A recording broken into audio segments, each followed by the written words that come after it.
सगळ्याच जाणांक 100% सरकारी नोकऱ्यो मेळटल्यो तश्यो ना। म्हाका खबर आहा तुम्ही बरेच जाण म्हणजे बाबा येयलो काय ना बाबाच्या फाटल्यान एप्लिकेशनां दीत आसता, नो डावट ताजो इंटेंशन आसता की नोकऱ्यो मेळपाक, बट कितल्या लोकांक मेळटल्यो किंवा एका घरांतल्या म्हणजे बायलेकूय नोकरी घोवाकूय नोकरी गव्हर्मेंट एकदां इट इज नॉट पॉसिबल। आनी आतां तर म्हाका दिसता आमी सगळ्यांनी अशा पद्दतीन तयार रावपाक जाय, स्किलिंग रावते तयार जावपाक जाय। फक्त ग्रॅज्युएट जालो म्हणून जावचो ना, आपूण आनीक स्किलिंगांतले वेगळे कोर्स, बाबा हॉस्पिटॅलिटींतलो कोर्स आसा जाल्यार तो करपाक जाय, सोलारांतलो कोर्स आसा जाल्यार तो करपाक जाय। अशे वेगवेगळ्या पद्दतीचे ITयांतल्यान आमी वेगवेगळे कोर्सीस सुरवात केला, म्हणजे आमकां नवीन ह्युमन रिसोर्स जो आसा पळय न्ही वो तयार करपाक जाय। तो करपाक आमच्या ITI आसतली, हितूंतल्यान नवीन किंवा आमी ड्युएल डिग्री सिस्टम सुरवात केल्या।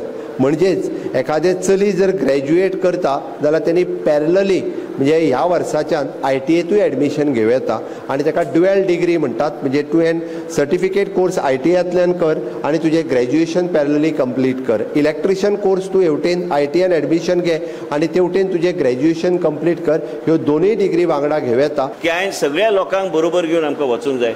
मतदारसंघाचो प्रेशर म्हाजेर बी आसता, पूण कितें आहा की सगळ्या लोकांक बी प्रेशर आसता आनी आमी सगळ्या लोकांक सांबाळून घेवन फुडें वचपाचो आमचो प्रयत्न आसतलो।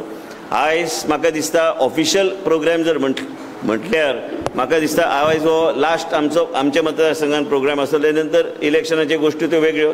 पण आयज कितें आहा की कोड केन्नाय लागू शकता, फुडल्या 4-5 दिसान केन्नाय लागू शकता, कोणाकूच खबर ना। आमी जश्यो आतां स्किमी वाडयता, LIS स्कीम, इरिगेशन इम्प्रुवमेंट केला, बाकीचे जे इम्प्रुवमेंट केला एग्रीकल्चराच्या दृश्टीन, मागता की युवा पिढीक तुम्ही फुडें सरात आनी आमचो भाग, आमचो देश आत्मनिर्भर आनी स्वयंपूर्ण करपाक तुमचो खूब हातभार आसपाक जाय आनी तुमचो तेंको आसपाक जाय।